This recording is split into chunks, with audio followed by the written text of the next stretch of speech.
इस संबंधी कયું નહોતું. પણ પડોશીઓના તથા સહોદરોના ધર્મ વિશે તમને સાવધાન રહો એમને કહ્યું હતું. ત્યારે તેઓ સમજ્યા કે રોટલીના ખમીર સંબંધી નહીં, પણ પડોશીઓના તથા સહોદરોના મત વિશે સાવધાન રહેવાનું તેણે કહ્યું હતું. Hallelujah hallelujah hallelujah hallelujah. आए हम हमारी जगह पर बैठे परमेश्वर के वचन की ओर जा रहे हैं. याद रखना, मैं हर बार कहता हूँ, आज भी वही कहता हूँ, आपको लिखना है तो लिखो, लेकिन ध्यान आपका परमेश्वर के वचन के अंदर होना चाहिए. क्योंकि याकूब 1:22 को हमें याद रखना है हमारे जीवन के अंदर. याकूब 1:22 क्या कहता है? 1:22 याकूब वचन को सुनने वाले मत बनो. हम वचन को सुनेंगे और सुनकर आप जाओगे ना, तो वो वचन क्या होता है मालूम? चेतन आके लेकर चला जाता है. हम बीज बोने वाले का दृष्टांत देखते हैं ना, वहां पे पहला ही लिखा है. तो जो पहली भूमि जो वचन गिरता है ना, वो वचन को चेतन लेके वो वचन को सुनते इसलिए वो चला जाता है. Hallelujah hallelujah. आप सुनने वाले मत बनो, लेकिन आप क्या बोलो? उसका पालन करने वाले बनो. पालन का मीनिंग क्या होता है? वचन के अनुसार चलना. पालन का मीनिंग है कि वचन के अनुसार चलना वो जरूरी है, और इसीलिए हमें वचन के अनुसार चलना है. इस बात को समझना अपने जीवन के अंदर. जब भी हम परमेश्वर के हजूर में आते, एक बात परमेश्वर को कह के आओ कि परमेश्वर आज मैं तेरे हजूर में आ तो रहा हूं, लेकिन मैं केवल वचन को सुनने वाला ना बनूं, उसके पीछे चलने वाला बन जाऊं. मुझे सहायता कर परमेश्वर. जो भी वचन मैं आज सुनूं, उस वचन को मेरे जीवन में पूरा कर, और मैं उस वचन के अनुसार चलने वाला हो जाऊं. मैं सही नहीं कहता हूं आपको. जब आप वचन को सुनने वाले नहीं रहोगे ना, मैं कहता हूं आपके हर एक बंद दरवाजे बंद हो जाएंगे. क्यों? आप उसको पालन करने वाले होगे, लेकिन केवल सुनना मीनिंग, आज बहुत से लोग वचन को सुनते हैं लेकिन उसका पालन नहीं करते, और पालन नहीं करते इसीलिए उनके पीछे कोई बैठा है जो बार बार उसे क्या करता है मालूम है? उसको दबोचता रहता है, उसको नुकसान पहुंचाते रहता है. इस बात को याद रखो. इसलिए हमें वचन को पालन करने वाला बनना है, वचन को फॉलो करो. यहाँ भी यीशु मसीह जब 16 अध्याय के अंदर जब पढ़ते हैं 11-12 आयत के अंदर, मत्ती 16 उसका मैं 11 आयत पढ़ता हूँ. सुनो वहां पे, तुम क्यों नहीं समझते? हालेलुया. परमेश्वर एक ही चीज पहले बोल देता है, तुम क्यों नहीं समझते? परमेश्वर ने मुझे और आपको एक बात समझा रहा है कि हम क्यों नहीं समझते. परमेश्वर के लोग क्यों नहीं समझते?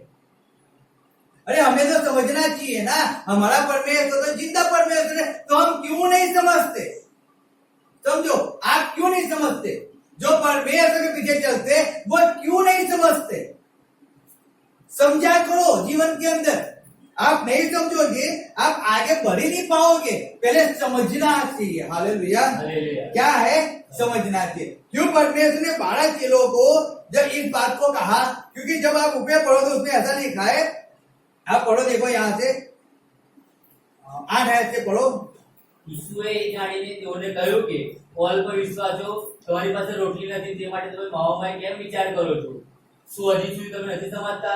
તે પેલા 5000 પુરુષો છે 5 રોટલી, તમે કેટલી ટોપલી ઉઠાવી તેનું શું તમને સ્મરણ નથી? વળી પેલા 4000 પુરુષો છે 7 રોટલી, તે તમે કેટલી ટોપલી ઉઠાવી તેનું પણ શું તમને સ્મરણ નથી? हालेलुया. उनको कहा, क्यों तुम नहीं समझते हो? हाँ, मैं रोटी के विषय में कह रहा हूँ क्या? नहीं. उन्होंने 5000 में से 12 उठाई और 4000 में 4 उठाई ना टोकरिया. समझो, तो मैं रोटी के विषय में तो नहीं कह रहा हूं. परमेश्वर रोटी के विषय में नहीं कहता, लेकिन परमेश्वर किसके विषय में कह रहा था? तो जब हम 11-12 आयत पढ़ते उसमें ऐसा लिखा है, तुम क्यों नहीं समझते? मैंने तुमसे रोटी के विषय में नहीं कहा है, फरोसी और सदुकियों के खमीर से चौकस रहना. चौकस का मीनिंग क्या है? गुजराती में क्या लिखा है? सावधान रहो. हमें सावधान रहना है अपने जीवन के अंदर. आज मनुष्य अपने जीवन के अंदर सावधान नहीं है, रीजन इसीलिए उस तकलीफ के अंदर है. याद रखना, अगर आप सावधान हो जाओगे ना, आपके जीवन में कोई तकलीफ प्रवेश नहीं कर सकती है. लिखना है तो लिख लेना. आप सावधान हो गए, आपके जीवन में कोई तकलीफ प्रवेश नहीं कर सकती। लेकिन अगर आप सावधान नहीं हुए ना, याद रखना, छोटे से छोटी तकलीफ भी आपके जीवन में आने के लिए उसको परमिशन लेनी नहीं पड़ेगी। बड़ी चीज बात ही छोड़ो। लेकिन मनुष्य सावधान नहीं रहता है, वो अपनी मनमानी के अंदर ही चला रहता है, वो अपने अनुसार ही जीवन जीता है। हमें परमेश्वर ने दिन के 24 घंटे दिए, 24 घंटे हमें ऐसा नहीं है कि हम 1-2 घंटे में परमेश्वर की स्तुति आराधना कर लेंगे और फिर पूरा दिन हम हमारी मर्जी के अनुसार निकालेंगे, ऐसा नहीं है। 24 घंटे, वो 24 से 24 घंटे में परमेश्वर के हजूर में रहना वो आवश्यक है। आपका काम पूरा हो गया, आप फ्री हो गए, आपके पास समय है, उस समय के अंदर आप अपने घर का अकेले हो, आप परमेश्वर की स्तुति करो, उसकी आराधना करो, उसकी महिमा करो। लेकिन आप उस पर समय को फालतू में मत निकालो, मत निकालो। मनुष्य क्या करता है मालूम है? समय को फालतू में निकालता है, सावधान नहीं रहता है। आप थोड़ी सी, याद रखना, अगर थोड़ा सा आप झुके ना, थोड़ा झुके या थोड़ा सा आप कमजोर हुए, याद रखना, वो सामने वाला क्या करता है मालूम है? वो आप पे अटैक करता है। मैं तो हर रोज संगति में जाता हूं ना,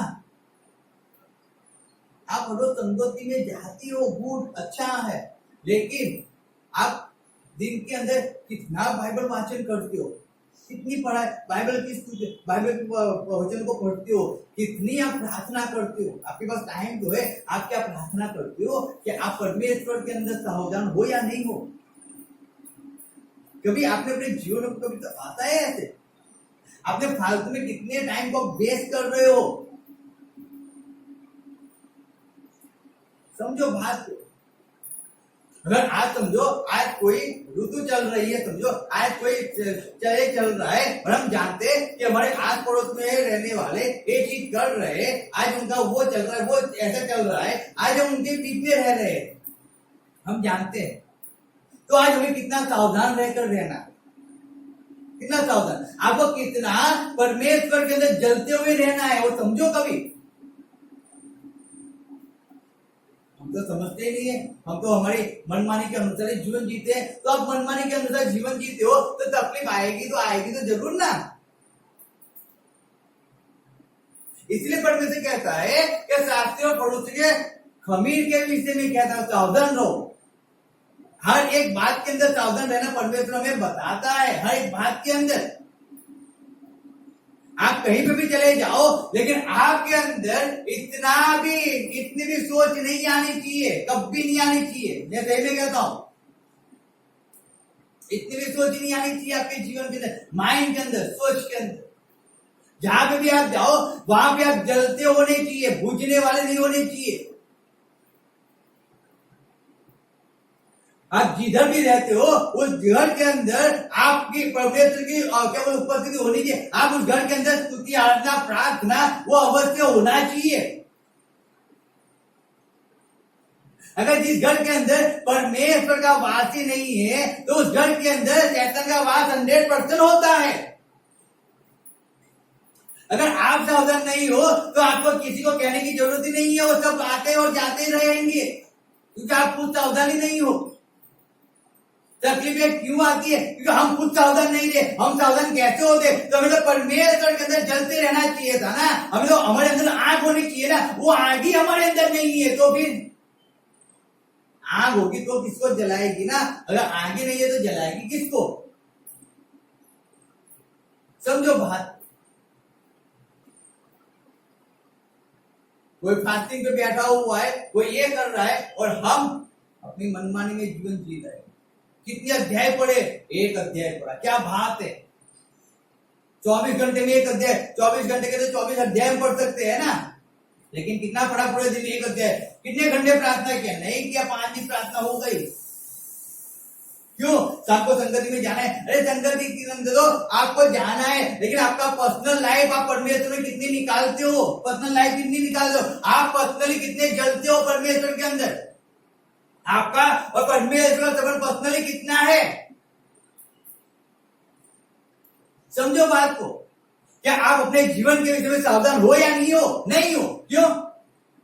अगर सावधान होते तो आप पर्सनली अपना संबंध परमेश्वर से बना के रखते। वो संबंध पर्सनली होता है हमारा। Hallelujah, hallelujah, hallelujah. हालेलुया। इसीलिए यहाँ पे जब परमेश्वर ने उनको कहा, मैं पढ़ता हूँ वापस, देखो, तुम क्यों नहीं समझते कि मैंने तुमसे रोटियों के विषय में नहीं कहा, पड़ोसी और सदुकियों के खमीर में चौकस रहना। तब उनकी समझ में आया कि उसने रोटी के खमीर से नहीं पर पड़ोसी और सदुकियों के शिक्षा के चौकस रहने को कहा है। हालेलुया। उसकी शिक्षा के लिए चौकस रहना है। जो सदुकी, जो पड़ोसी कहते हैं, उनकी शिक्षा में चौकस रहना है। हाँ, जो परमेश्वर की जो वचन जो पढ़ते, रात दिन पढ़ते, उस वचनों को देने वाले तो बहुत लोग पढ़े, लेकिन उस वचन के अनुसार चलने वाले कितने हैं? वचन कहने वाले बहुत है, लेकिन वचन को फॉलो करने वाले, वचन के अनुसार अपना जीवन जीने वाले कितने? दिखावे वाले तो इस जगत के अंदर बहुत लोग पड़े हुए हैं, जो संसार का भी रूप धारण कर लेते हैं, जो संसार परमेश्वर के कहते तो परमेश्वर के, लेकिन संसार के अनुसार जीवन भी जीते हैं, संसार को खुश करने में लगे हुए हैं। समझो, तो परमेश्वर कहता है तुम उनसे चौकस रहो, उनसे सावधान रहो, क्योंकि हम लोग कहते हैं कि भाई वो भी ऐसा करते, अरे वो कुछ भी करे, उनको समझ नहीं है, आपको तो समझिए ना, आप तो वो मत करो, आप तो मत करो ना। वो बाइबल प्रार्थना नहीं करते, अरे वो नहीं करते तो छोड़ो, आप तो बाइबल प्रार्थना करो ना, क्यों? आप में तो समझे। लेकिन अगर आप उसको देखकर अगर आप भी परमेश्वर की स्तुति यात्रा करना बंद कर दोगे तो आप अपने जीवन में सावधान नहीं, आप सावधान नहीं, बहुत बड़े संकट में फंसोगे। ठीक है, वो खुद तो लोगों को गलत राह दिखा रहे हैं और उसी के अंदर दूसरे लोग भी खींचे जा रहे हैं। मालूम है, पाप के अंदर पाप एक ऐसा है ना कि लोग उसके पीछे खींचे जा रहे हैं। क्या होता है? खींचे जाते। पाप किसी को खींचता नहीं है, लेकिन लोग अपने आप उसके पीछे चले जाते हैं। हम कहते हैं ना, जब यहाँ से तो नीचे कहीं भी बसता होगा, लेकिन तो यहाँ भी आपको आवाज आ रही होगी ना, तो आपका पैर, आपका हाथ ऐसे ऐसे नाचने लगेगा, ऐसे पैर हिलने लगेगा। क्यों? वो संगीत जो है ना, वो आपको खींचता है उसकी ओर। अगर आप कोई गाना सुनोगे ना, वो सामर्थ आपको खींचती है उसकी ओर। यानी कि पाप खींचता है, वो आपको बुलाता है, वो अपने आप लोग उसके पास चले जाते, खींचे हुए अपने आप चले जाते,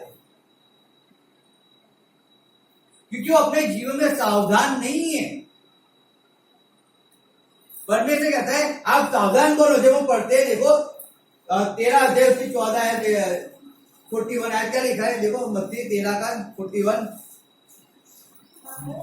માણસનો દીકરો પોતાના દૂતોને મોકલશે કે તેઓ ઠોકર ખાવડાવનારી બધી વસ્તુઓના ભૂંડું કરનારાઓને તેના રાજ્યમાંથી એકઠા કરશે। हालेलुया। लिखा है मनुष्य का पुत्र, 40 से पढ़ता हूँ, सो जैसे जंगली दाने बटोर जाते और जलाए जाते हैं, वैसे ही जगत के अंत में होगा। मनुष्य का पुत्र अपने स्वर्गदूतों को भेजेगा और वे उसके राज्य में से सब ठोकर के कारणों को और कुकर्म करने वालों को इकट्ठा करेगा। लिखा है मनुष्य का पुत्र भेजेगा। अभी परमेश्वर सबको एक साथ में बनने देता है, और इसीलिए क्या लिखा है, आप याद रखो कि लोग क्या होते मालूम है?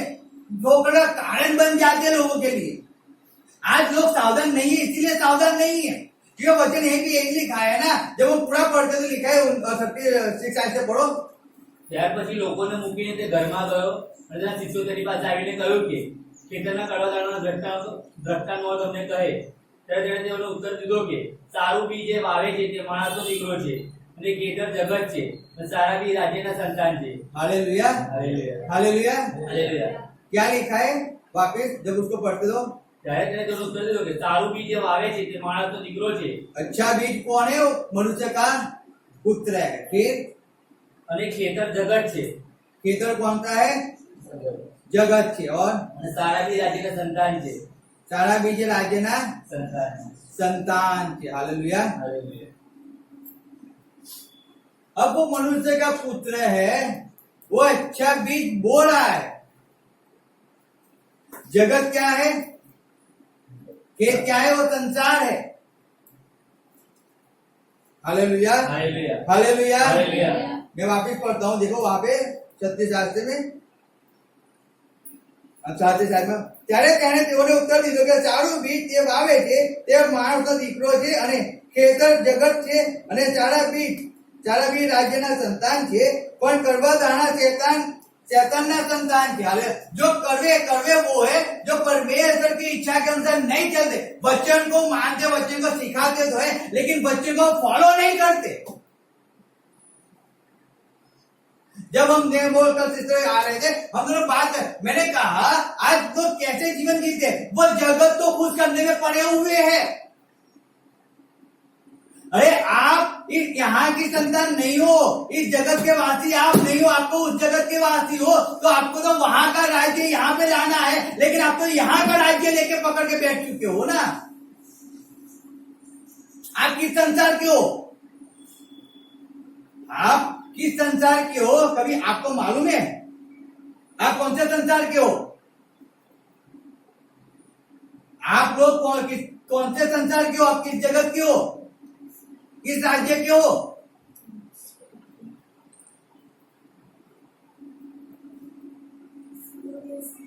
आप लोग किस राज्य के हो? क्या बात है,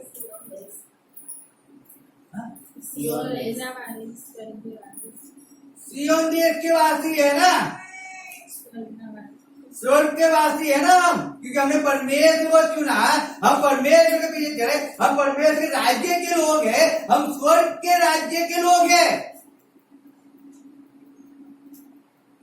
इसका मीनिंग क्या है मालूम है? हम केवल बच्चों को सुनने वाले हैं। रीजन वो है, हम चाहे 2 साल के, 5 साल के, 25 साल के, लेकिन हम बच्चों को सुनने वाले हैं, फॉलो करने वाले नहीं है। फॉलो करने वाला हो ना, अगर उसको रात को भी आप पूछ लो ना, वो रात को नींद में भी बोल देगा कि मैं तो सियोन देश का वासी हूं। तो आज हर एक व्यक्ति जगत के रूप को धारण कर रहे हैं, समझो, इस जगत के वासी बन कर रहे। अरे हम तो उसके वासी है, हम तो परमेश्वर के वासी है, तो हमें तो स्वर्ग की इच्छा को पूरी करना है ना। लेकिन नहीं, इसीलिए परमेश्वर का वचन यहाँ पे 41 में लिखा है, मनुष्य का पुत्र अपने स्वर्गदूत को भेजेगा, मनुष्य का पुत्र अपने स्वर्गदूत को 100% भेजेगा कटनी के समय। 100% आएगी कटनी का समय, वो अपने पुत्र को, उसका मनुष्य का पुत्र अपने दूतों को भेजने वाला है। इस बात को अपने जीवन में याद रखना, भेजने वाला है, वो भेजने वाला। तब तक सब लोग साथ में बढ़ रहे हैं। हालेलुया। आज हम देखते हैं ना, आत्मिक और दैहिक सब साथ में बढ़ रहे हैं ना, सब साथ में बढ़ रहे हैं, साथ में खाना खा रहे हैं, साथ में जीवन जी रहे, सब साथ में बढ़ रहे हैं। क्यों? क्योंकि अभी कटनी का समय नहीं आया है, कटनी का समय भी देर है आने में। लेकिन जब कटनी का समय आएगा तो सबसे पहले कड़वे दाने को हालेलुया अलग किया जाएगा। कड़वा दाना वो है जो अपने आप को मसीह तो कहता था, लेकिन मसीह में मसीहत से चला नहीं है, वो कड़वा दाना है जो लोगों को ठोकने का कारण हुआ। और लोग उसके दिखावट के द्वारा लोग, बहुत से लोग परमेश्वर को मार्ग को तज कर उस अनुसार बन गए, जो कहता तो कुछ था और करता कुछ था। याद रखना इस बात को। वो कड़वे दाने सबसे पहले अगर कटनी होगी ना, तो सबसे पहले वो कड़वे दाने उस कटनी में से दूर किए जाएंगे, फिर अच्छी फसल को परमेश्वर के राज्य में ले जाया जाएगा। तब तक तो नहीं ले जाया जाएगा। तो अगर आज हमारे पास कड़वे दाने, तो हमें क्या करना है? हमें उससे दूर रहना है, हमें समझ कर दूर रहना है। अगर हम जानते एक ठोकर खिलाने वाला है तो उससे दूर रहना है, पहले से दूर रहना है। जब आएगी तब मैं देख लूंगा, अरे मैं ऐसा हूं, मैं तो बलवान हूं, मैं तो ताकतवर हूं, मैं तो बुद्धि हूं, मैं तो ज्ञानीवान हूं, मैं सब कुछ कर सकता हूं। अरे उनको जो करना है करने दो, मैं आएगा तो मैं लड़ लूंगा, मैं ऐसे कर लूंगा। अरे वो आएगा ना, फिर कुछ नहीं होता है। फिर उनके बाद के अंदर, उनकी सोच के अंदर आप भी उसके जैसे ही हो जाते हो।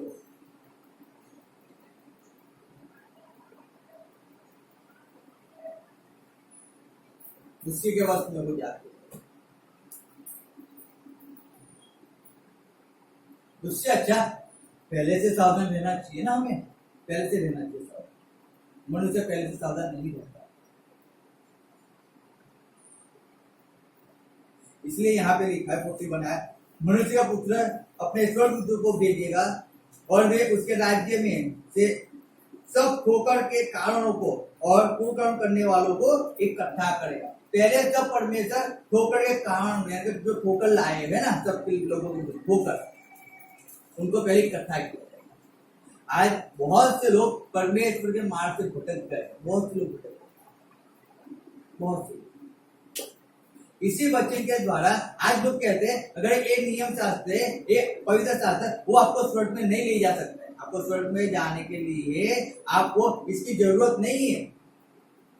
आज ऐसी भी प्रंथ है जो लोग कहते हैं यीशु मसीह अकेला नहीं है, हमें परमेश्वर युवा पे हमें विश्वास करना चाहिए। आज वैसे भी पंथ है मूर्ति पूजा के पंथ है आज कि जो उसको पूजते हैं। कोई केवल पवित्र आत्मा को ही पूजता है, कोई केवल ओनली जीसस को ही पूजता है, समझो।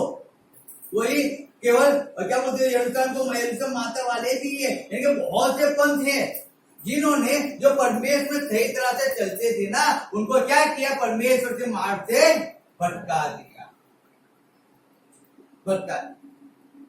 अरे वो लोग तो नाचते हैं, वो तो डीजे पर जाकर नाचते हो, तो गाना गाते थे, एंजॉय करते हैं, हम क्यों नहीं कर सकते? तो बहुत से लोग उनकी खिंचाव में परमेश्वर के मार्ग को छोड़कर वहां पे भग जाते हैं, समझो। तो एक ठोकर का कारण है। आप कितने लोगों को ठोकर का कारण बने हो क्या आप जानते हो कभी अपनी लाइफ के अंदर? यीशु मसीह कभी किसी को ठोकर का कारण नहीं बना है। वो परमेश्वर का पुत्र था और इस पृथ्वी पे आकर उसने किसी मनुष्य को खुश नहीं किया है, किसी सरकार को खुश नहीं किया। उसने केवल अपने पिता को खुश किया। वो सावधान रहता था हर एक चीज के अंदर, हर एक चीज के। जब भी वो किसी के पास जाता था ना, याद रखो, वो किसी का मुंह नहीं रखता था, सीधा मुंह पे चिपका देता था। वो उसको खिलाने वाला, उसको पिलाने वाला कोई नहीं था, याद रखो। उसका परमेश्वर था जो उसकी देखभाल करता था। इसलिए वो कहता है कि जो ऐसे लोग हैं ना, उनको पहले क्या किया जाएगा, हटाया जाएगा, उनको पहले हटाया जाएगा। फिर लिखा है 42 आयत के अंदर, और उन्हें आग के कुंड में डालेगा, वह रोना और दांत पीसना है। वैसे लोगों को पहले आग के कुंड में डाल दिया जाएगा, क्योंकि कड़वे बीज थे जिन्होंने बहुत लोगों को ठोकर का कारण बनाया। हेलो संगति में मत जाओ, क्यों? वहां पे ऐसा है वैसा है, वहां पे ऐसा सिखाते, वहां पे वैसा सिखाते, वहां पे इतने कपड़े नहीं पहन सकते, वहां पे हम टी शर्ट नहीं पहन सकते। अरे परमेश्वर ना कहता है कि स्त्री को मनुष्य का, पुरुष का देश धारण नहीं करना है। मनुष्य, स्त्री, औरतें, लड़कियां वो जींस नहीं पहन सकते, याद रखना, मैं सही में कहता हूं। वो छोटे कपड़े नहीं पहन सकते। इस बहका में मत लो। परमेश्वर वचन कहते हैं, वचन को पढ़ो, आप पढ़ते नहीं हो, आप समझते नहीं हो। इसीलिए लोग जो करते हैं ना, वैसे हम भी करते हैं, वो गलत है, हम नहीं कर सकते। हम छोटे कपड़े नहीं पहन सकते, हम जगत की फ्रेंडशिप हम नहीं कर सकते। अगर फ्रेंडशिप करनी है परमेश्वर की, करो ना फ्रेंडशिप। उससे अच्छा मित्र तो कोई नहीं है। लेकिन हम सावधान नहीं रहते। इसीलिए जब बच्चा छोटा होता है ना, अगर माँ बाप पहले से सावधान होकर उस छोटे बच्चे को पहले से उसको बिठाते, कैसे उसको कौन से कपड़े पहनाना है, उसको कैसे खाना खिलाना है, उसको कैसे जीवन निकालना है, अगर माँ बाप पहले से सावधान नहीं होते ना, फिर जब बच्चा बड़ा हो जाता है ना, वो क्या होता है, उसके लिए तकलीफ का कारण हो जाता है। फिर क्या फायदा, बच्चों को मार कर फिर क्या फायदा, वो गलत राह पे निकल के फिर क्या फायदा। सावधान तो पहले रहना चाहिए था ना, पहले उनको परमेश्वर के भी डर रखना सिखाना चाहिए। पहले जब छोटे थे तब से उनको परमेश्वर के मार्ग में लाना, उनको परमेश्वर मार्ग में आना उनको सिखाना था ना पहले से। अब बड़े हो गए, आप बोलते हो बच्चा सुनता नहीं तो नहीं सुनेगा ना, रीजन वही है क्योंकि आपने पहले से तो सावधान रहे नहीं, उनके पहले से आपने उन पे काबू नहीं रखा है, पहले से आप उनको सिखाया नहीं, अच्छी शिक्षा नहीं दिया। अब आप अच्छी शिक्षा दोगे तो थोड़ी फॉलो करेंगे, क्योंकि आज वो जगत के अंदर हो चुके हैं, जगत के हो चुके हैं। तो इसलिए परमेश्वर कहता है पहले सावधान रहना है, हमें क्या रहना है, सावधान रहना। समय आएगा, कटने का समय 100% आएगा। फिर लिखा है, जब पढ़ते हैं यशायाह निकालो, अध्याय 57 का 14 पढ़ेंगे। यशायाह नबी की पुस्तक निकालो 57 का 14। बड़ी ते कैसे सड़क बांधो, मार्ग तैयार करो, મારા લોકના માર્ગમાંથી હરેક ઠોકર પડનારી વસ્તુ ઉઠાવી લો। हालेलुया। हालेलुया। और यह कहा जाएगा, प्राति बांध कर राजमार्ग बनाओ, मेरी प्रजा के मार्ग पे से हर एक ठोकर दूर करो। हालेलुया। कहता है मेरी प्रजा के मार्ग पे से हर एक ठोकर को क्या करना है, दूर करना है। मैं कह रहा हूं, कौन कह रहा है, परमेश्वर का वचन है कि यशायाह प्रबोधक यशायाह नबी यहाँ पे कह रहा है कि मेरे लोगों में से, अब समझो परमेश्वर के लोगों में से हमें क्या करना है, ठोकर के मार्ग को दूर करना है। तो आपका जीवन कैसा है, अब आपका जीवन के अनुसार अगर आपका जीवन किसी को ठोकर खिलाने वाला है तो हम आपको समझाते हैं ना कि आप वैसे मत करो। आप कपड़े पहनते हो, अगर आप कपड़े पहनो आपका आधा शरीर दिखता है, वैसे कपड़े मत पहनो। क्यों? क्योंकि आपके उस कपड़े पहनने से दूसरे को ठोकर लगती है। समझो बात को। तो यहाँ पे सिखाया गया है कि मेरे लोगों में से क्या करो, उस मार्ग को क्या करो, दूर करो ना। उनको सिखाओगे तभी तो दूर होगा ना। ऐसे कोई भी बेटा माँ बाप उनको सिखा देनी है तब तक वो चलना वो बोलना नहीं सीखते, उनको सिखाया जाता है सब कुछ। पहले से सावधान इसलिए करवाया जाता है। फिर मैं वापस पढ़ता हूँ, देखो वो आयत को 14 आयत में वापस पढ़ता हूँ, गुजरात में पढ़ता हूँ। बड़ी देर कहे कि सड़क बांधो, मार्ग तैयार करो, મારા લોકના માર્ગમાંથી हरेक ठोकर खवड़ावनारी वस्तुओं उठावी लो। हर एक जो भी उनको ठोकर का कारण होती है ना, हर एक चीज को उठा लो। उनकी गलत संगति है, उनको छुड़वा दो गलत संगति को। अगर आप जानते हो वो लड़का गलत है, वो लड़की गलत है, उसके चाल चलन अच्छा नहीं है, उनके साथ घूमना बंद करा दो, चाहे कुछ भी हो। पहले से सावधान हो जाओ। वचन कह रहा है हमें,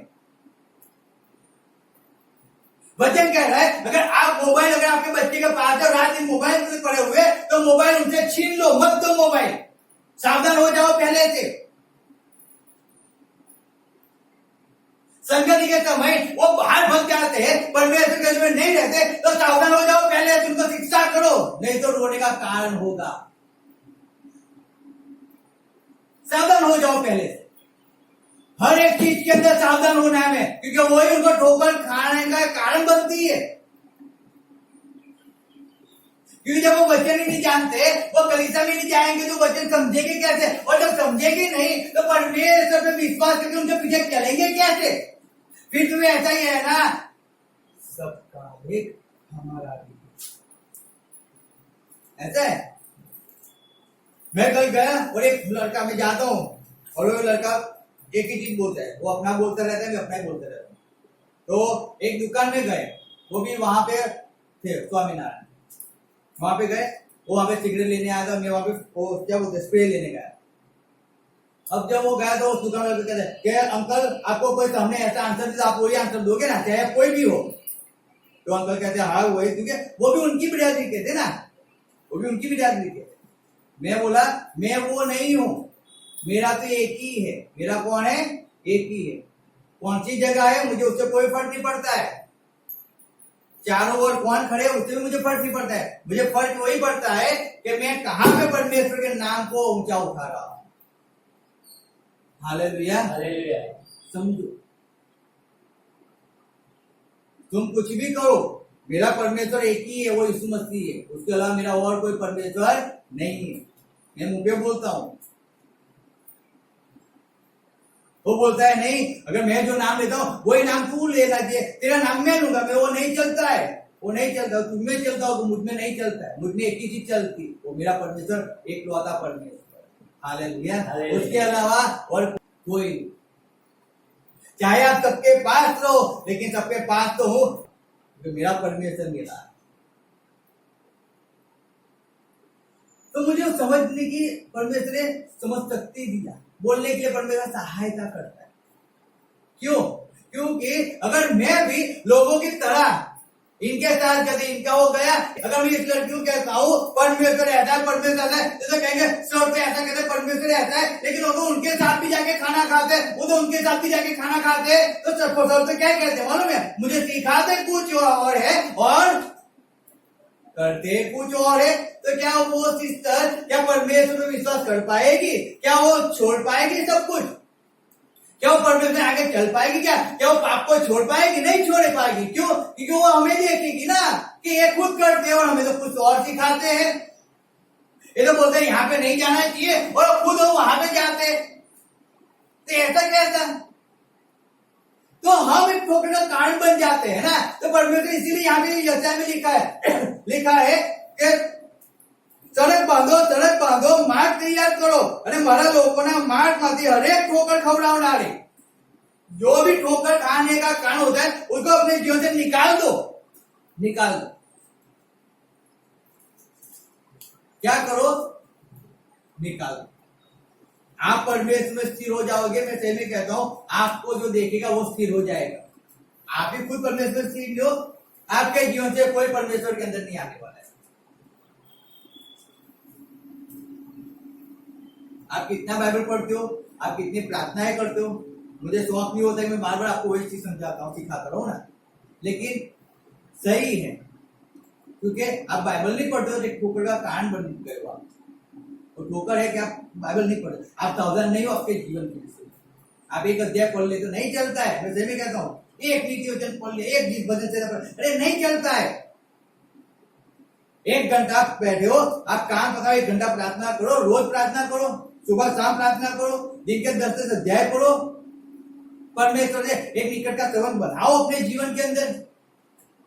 पहले तो ऐसा था, अरे पहले क्या था और आज क्या है? पहले से अच्छा तो आज है। आज आपने परमेश्वर और जान लिया है। पत्रिका में लिखा है ना 2000 कि पहले का प्रेम को तो पहले करते तो आज क्यों नहीं कर सकते हो? आज काम ज्यादा हो गया क्या? ऐसा पहले भी काम था, आज भी काम है, हमें पूरा दिन काम रहता है। समझो, हमारा भी करना होता है, बाहर का भी करना होता है, सबका करना होता है। हम तो हर जगह भागते रहते हैं, लेकिन तब भी परमेश्वर के अंदर समय को निकालते हैं बाइबल पढ़ने में। रात को आधी रात को बैठकर बाइबल पढ़ते हैं, नहीं पढ़ते, सिर्फ प्रार्थना करते हैं। रीजन क्या है? क्योंकि मुझे सावधान रहना है, मुझे सावधान रहना है। अगर मैं आज सोता ही रहूंगा तो जल्दी अवस्था के अंदर आ जाऊंगा। हमने देखा था आज, मैं टाइम पे ऐसे फेर दूंगा तो मैं बर्बाद हो जाऊंगा। तो उससे तो मैं सावधान रहूं ना, सावधान रहूं। जो ठोकर आती है तो उसको मुझे निकालनी है, तो मुझे किसको समझाने में कैसे समझाऊंगा अगर खुद मैं उसका फॉलो नहीं कर रहा हूं? तो कौन रास्ते को सीधा कर सकता है? कौन ठोकर को निकाल सकता है? जो खुद उस अनुसार चलता है वो। याद रखना इस बात। इसे परमेश्वर समझाता है कि हमें लोगों के जीवन से ठोकर को निकालना है।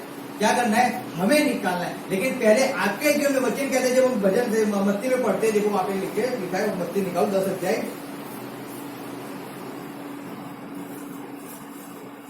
सॉरी 7 अध्याय, उसके 1, 2 आयत पढ़ो, 1, 2, 3 आयत पढ़ो। તમે કોઈને દોષિત ન ઠરાવો એ માટે કે તમને કોઈ દોષિત ન ઠરાવે। हालेलुया। पहले क्या लिखा है? आप किसको दोषी मत ठहराओ। मैं सिस्टर को हर बार कहता हूं, सिस्टर कपड़े अच्छे, मीटिंग में जाओ कपड़े अच्छे पहन के जाओ। क्यों? हम कहते हैं उसने ऐसा पहना है, पहले आपने कैसा पहना है पहले आप तो देख लो, फिर हम किसी को उंगली उठाए ना, फिर हम किसी को कह सकते हैं ना। इसलिए मैं हर बार कैसे रहता हूँ? अच्छे कपड़े पहन के जाता हूँ। क्यों भाई? आपने अच्छे नहीं पहने, अच्छे पहन के आओ। तो मैं कह सकता हूँ ना, आपने फटे हुए पहने, आप ऐसे मत पहनो, आप राजा के लड़के हो, तो मैं कह सकता हूँ ना। लेकिन मैं खुद ही उस अनुसार ना चलता तो मैं कैसे कहूंगा उनको? मैं कैसे उन पर दोष लगाऊंगा? समझो बात को। मुझे हाथों में दर्द होता है बजाने से, तो मैं कहता हूँ तुम्हें बजा दर्द होगा, आप बजाओ। मुझे भी नींद आती है तो भी मैं बजाता हूँ, आप नींद आती है तो भी बजाओ। भग मत जाओ, आप रात में बैठो। क्यों नहीं पढ़ सकते हो? पढ़ो। क्यों नहीं कर सकते हो? लेकिन मैं अगर दोस्ती लगाऊंगा तो पहले मुझे क्या करना है? सावधान बन जाना है। हालेलुया। पहले मुझे अपने आप को देख लेना है एक बार, फिर मैं दूसरों को बताऊं आपको कैसे कपड़े पहनने हैं और कैसे नहीं पहनना है। अगर आप राजा के लड़के हो, आप अच्छी तरह फेस्टिवल वेस्टिवल करो, अच्छी तरह तैयार होकर आओ परमेश्वर के हजूर में। आप मैरिज में जाते हो तो बहुत अच्छे कपड़े पहन के जाते हो, फेस्टिवल वेस्टिवल अच्छे हेयर स्टाइल करके जाते हो। जब परमेश्वर हजूर में आते हो तो वही चिमराए हुए फूल के अनुसार आ जाते हो। क्या फायदा है? वो नींद से उठे हुए आते हो, आंखों को मचड़ते रहते, क्या फायदा है? सावधान हो जाओ, परमेश्वर हजूर में आयो। अगर आप गहरी नींद में हो और अगर सुन लो ना तो डंडा लेके आया हुआ है तो आपकी नींद उड़ जाती है। और यहाँ पे तो उसका भी बाप है तो भी नींद नहीं उठती है। यहाँ पे तो लोग नींद में पड़े हुए होते हैं, तो भी जागृत अवस्था के अंदर नहीं होते। वो राजाओं का राजा है, वो तो जगत का राजा है तो उससे लोग डरते हैं। तो राजाओं का भी राजा है, उससे कोई नहीं डरता है। क्यों? सावधान नहीं है ना, इसके लिए ना किसी ने सिखाया है। इसलिए कहा है दोस्त मत लगाओ, ना तुम पे दोस्त लगाया जाए। फिर लिखा है 2 आयत, કેમ કે જેમ તમે બીજાને દોષિત ઠરાવશો તેમ તેઓ તમને પણ દોષિત ઠરાવશે અને જે માપથી તમે માપી આપો તેને તમને પણ માપી આપશે। हालेलुया। जिस माप से आप माप के देते हो उससे आपको मापा जाएगा। हालेलुया। क्यों ठहराते हो? छोड़ो ना, परमेश्वर कहता है माफ करो, माफ करके आगे चलो। आपको सिखाना था, आपने सिखा दिया, अब वो नहीं चलता है। मैं हर बार मैं कहता हूँ कितना सिखा करने का, कितना छोड़ दिया सिखाना है। अब करना है तो करो, नहीं करना हो तो मत करो। क्यों? मेरा काम था उस ठोकर को आपके जीवन से दूर करना, लेकिन आपको ठोकर पसंद है, आप पकड़ के चलो। आप क्या करो? पकड़ के। आपको परमेश्वर में स्थिर नहीं रहना तो मैं क्या करूं? तब भी मैं वचन के अनुसार समझाता रहता हूँ, वचन को सिखाता रहता हूँ। आप ज्ञानी हो, आप समझदार हो, ऐसा तो नहीं है कि आप पढ़े लिखे नहीं हो के समझ नहीं पाओगे। अच्छे लोग समझ जाते हैं कि पास्टर क्या कहना चाहता है, लेकिन उनको एक्सेप्ट भी नहीं करना है तो नहीं करेंगे एक्सेप्ट, तो उनकी मर्जी। हमने तो रास्ता उनके जीवन से ठोकर को हमने निकाला, हमने उनको सिखाया, अब उनको ठोकर रखनी है तो रखो। लेकिन मेरा काम तो क्या है? ठोकर को निकाल के दूर फेंकना है। आपको सावधान करना है। आप सावधान हो जाओगे तो बच जाओगे, अगर नहीं होगे तो रह जाओगे। सावधान रहना है ना। यीशु मसीह आने वाला है, आप विश्वास करते हो? कितने लोग विश्वास करते हैं? सब करते। क्या हाथ ऊंचा रखो ना, क्यों नीचे करते? हाथ ऊंचा रखो। हाँ, अब आप अपने जीवन में सावधान हो। आप अपने जीवन में सावधान हो क्या? पहले उस बात को तय कर लो। क्या आप अपने जीवन में परमेश्वर की हर एक इच्छा को पूरी करते हो? आप अपनी इच्छा को मार कर परमेश्वर की इच्छा को पूरी करते हो क्या? उसमें सावधान हो क्या?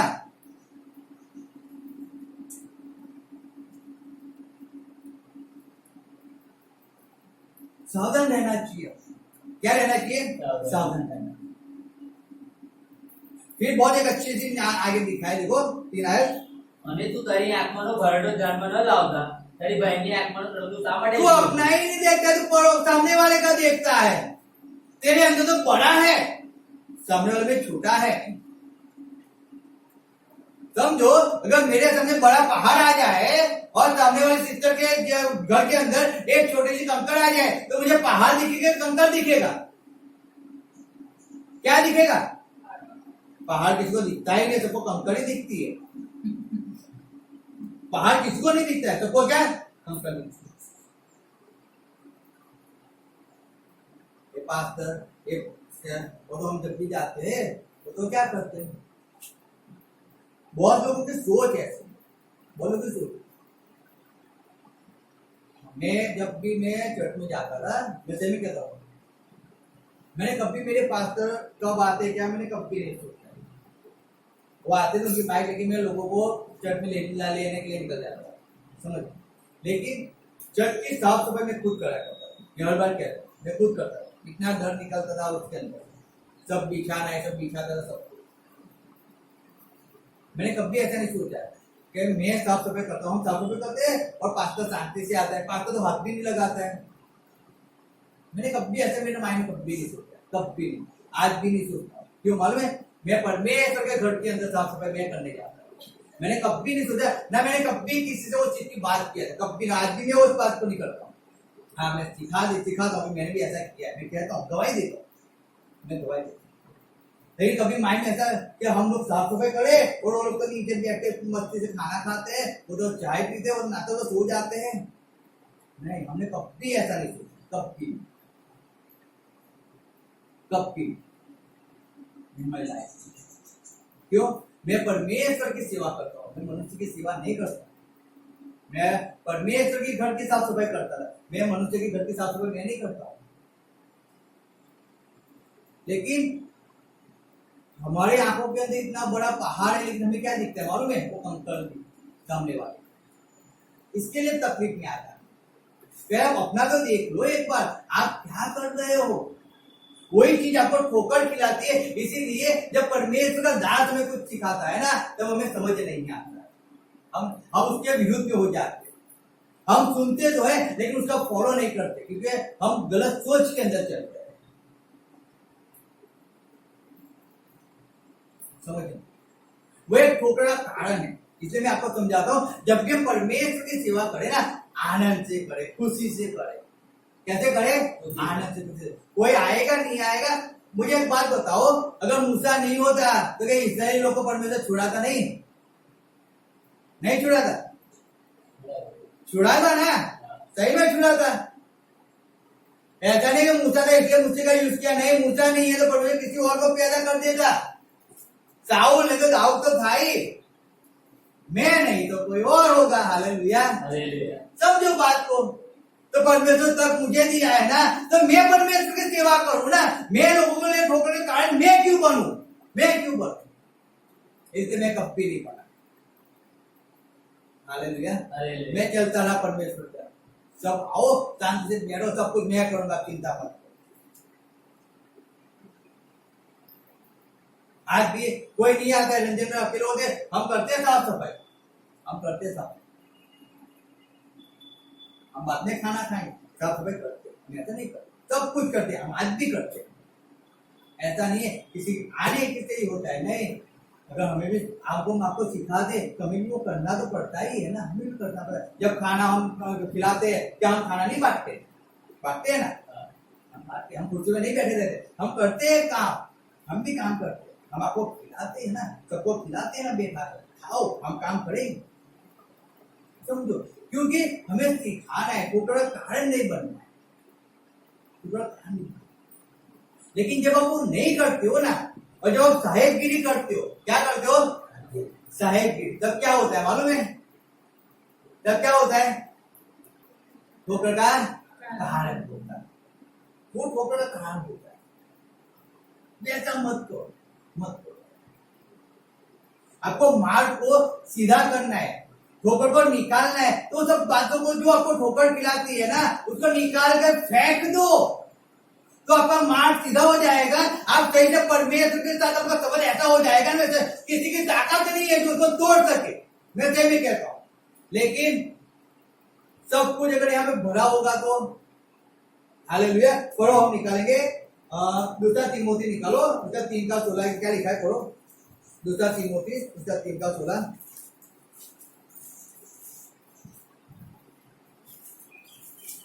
દરેક શાસ્ત્ર ઈશ્વર પ્રેરિત છે, તે બોધ, વિશેષ, સુધારા અને ન્યાયપરાના શિક્ષણ અર્થે ઉપયોગી છે। हालेलुया। दरेक शास्त्र कहता है ईश्वर प्रेरित है, और वो कहता है बोध और બોધ, વિશેષ, સુધારા અને ન્યાયપરાના। बोध और सुधारा न्यायपना विषय। Hallelujah, hallelujah. समझो। हमें वहां पे हिंदी में पढ़ता हूँ, देखो वहां पे क्या लिखा है। तीमोथी का दूसरा तीमोथी, उसमें 3रा अध्याय उसकी 16 आयत में पढ़ता हूँ। हर एक पवित्र शास्त्र परमेश्वर की प्रेरणा से रचा गया है और उपदेश और समझाने और सुधारने और धर्म की शिक्षा के लिए लाभदायक है। तो सिखाने के लिए और सुधारने के लिए क्या है? सिखाना और सुधारना। आपने अकेले ही सुधारने का ठेका लेकर रखा है। तो परमेश्वर का दास हूं तो मुझे सुधारना तो पड़ेगा ना, सिखाना तो पड़ेगा कि नहीं पड़ेगा। अगर मैं ऐसा कहता हूं मैं परमेश्वर का दास हूं तो मुझे सिखाना और सुधारना तो पड़ेगा ही कि भाई तंबाकू नहीं खानी चाहिए, सुधारना पड़ेगा, सिखाना पड़ेगा। लेकिन अगर वो मुझे 10,000 रुपये हर महीने, अगर वो मुझे 15,000 रुपये देता है, 5,000 रुपये देता है 10 माह, तो कुछ नहीं, सब चलता है, खाओ। ऐसा होता है क्या? हाँ होता है, चलता है, आज भी चलता है, आज भी चलता है, आज भी चलता है। और उसी के साथ बैठकर खाना पीना भी चलता है। खुद परमेश्वर का दास डीजे के अंदर नाचता है, इंजॉय करता है, और फिर लोगों को कहता है कि डीजे में नहीं नाचना चाहिए। क्या कहेंगे लोग? क्या कहेंगे? समझो बात को। पहले आप क्या करते हो? आप सुधारने के लिए हो, लेकिन आप तो कैसे बिगाड़ रहे हो सबको। आज कलीसियाओं के अंदर इतने क्या बोलते हैं उसको, friendship day, mother day, father day, ये डे, वो डे, सब डे आ चुके हैं। परमेश्वर का डे आया है कभी? वो डे नहीं आता है, बाकी सब डे आ चुके हैं। पर समझो,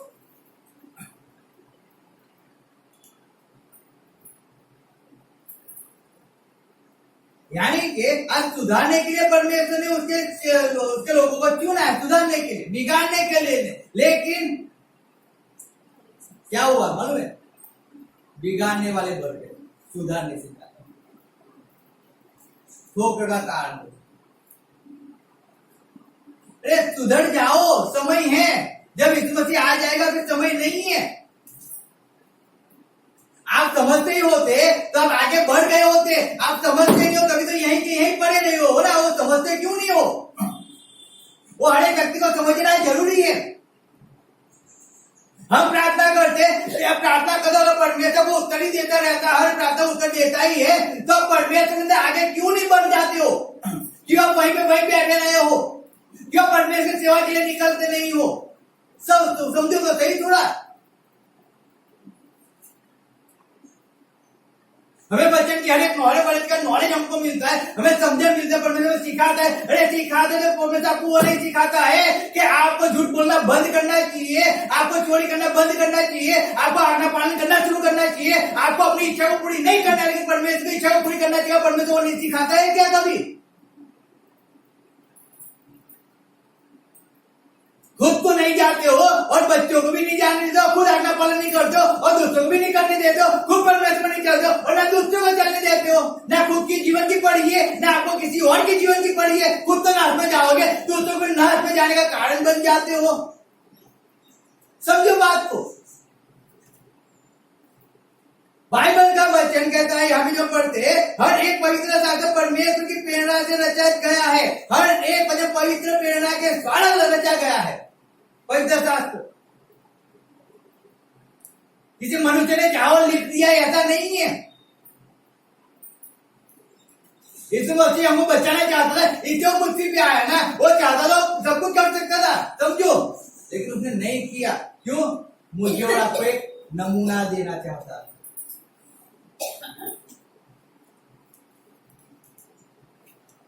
हमने क्या ले लिया मालूम है? उसकी अच्छाई को छोड़कर सब कुछ ले लिया। वो केवल परमेश्वर को खुश करता था। हम तो परमेश्वर को छोड़कर हम तो मनुष्य को खुश करने पड़ चुके। आज तो पूरा जहान आज मनुष्य को खुश करने पड़ चुका है। बहुत गंभीर बात है, बहुत गंभीर बात है। वो तो सत्य जानते नहीं है, लेकिन जो सत्य जानते हैं उनको एक ठोकर का कारण बन चुके हैं। आज जो नए परमेश्वर में विश्वास को आते हैं ना, उनको सोचने में उन्होंने वो कर दिया है, सोच में डाल दिया है कि सही में ये सिखाता है वो सही है, कि वो जो करता है वो सही है, क्योंकि वो तो सब कुछ करता है, तो कुछ ही नहीं करता है। एक ठोकर का कारण है, याद रखो। तो हमें सावधान हो जाना है, हमें सावधान रहना है। कोई हो या ना हो, हम एक बार सावधान हो जाए। हम लोगों को सावधान करने में हम चौकन्ने हो जाए तो हम दूसरे को चौकन्ना कर सकते हैं। आप जाओगे और आप जाओगे बीच में खड्डा है ना, तो आप दूसरों को कहोगे तो उस रास्ते से आओगे तो वहां भी याद रखना उस गली को क्रॉस पे वहां पे एक बड़ा खड्डा है, तो संभल के आना, गाड़ी बहुत कम है इसलिए बहुत स्पीड में मत चलाना, नहीं तो एक्सीडेंट हो जाएगा। कल मैं गए फ्रेंड से बात कर रहा था, उसने मुझे कहा कि वहां पे वो ब्रिज बनाया ना, वो ब्रिज बहुत मौत का ब्रिज बनाया है, क्योंकि जिस दिन से ब्रिज चालू हुआ है उसके 5वें दिन से वहां पे 5 लोग मर गए। 5वें दिन एक व्यक्ति कूद के मर गया और 3 व्यक्ति, 2 बाइक वाले और 2 कार वाले वैसे गिर के मर गए, क्योंकि वो ब्रिज ही ऐसा बनाया उन्होंने। समझो बात। तो उसने मुझे पहले चौकन्ना कर दिया कि जाना है तो संभल के जाना, 30 की स्पीड बहुत से बहुत, उससे ज्यादा स्पीड मत रखना। तो जब हम रास्ते को हम जानेंगे तो हम किसी को चौकन्ना कर पाएंगे कि रास्ता अच्छा है या बुरा है, लेकिन हम जानेंगे नहीं। तो मैं जानता ही नहीं तो मैं इनको थोड़ी बताता कि आपको ये करना अच्छा है, मैं उनको थोड़ी बताता कि आपको वहां जाना अच्छा है नहीं है। मैं जानता हूं तो मैं आपको बता सकता हूं कि आपको कहाँ जाना है, आपको किससे बात करना है, किससे बात नहीं करनी, मैं आपको सिखा समझा सकता हूं, क्योंकि मैं आज 20 साल से उसके अंदर से मैं बाहर निकला, 20 साल हो गए उसके अंदर से बाहर। आज आप आए हो, आपको अभी इतना अनुभव नहीं है, जब पैदा हुए आप तो 5 साल के 2 साल के हो ना, तो 2 साल का बेटा 5 साल का बेटा क्या उसको मालूम होता है तो अच्छा और क्या होता है? हम तो कहते हैं 5 साल के हो गए, हमें ऐसे कहते हैं हमसे पढ़ने से बात करता है, हमें हमारी हर एक इच्छा को पूरी करता है। क्या बात है? 5 साल का बेटा क्या बोलता है उसकी माँ को मालूम नहीं पड़ता है कई बार।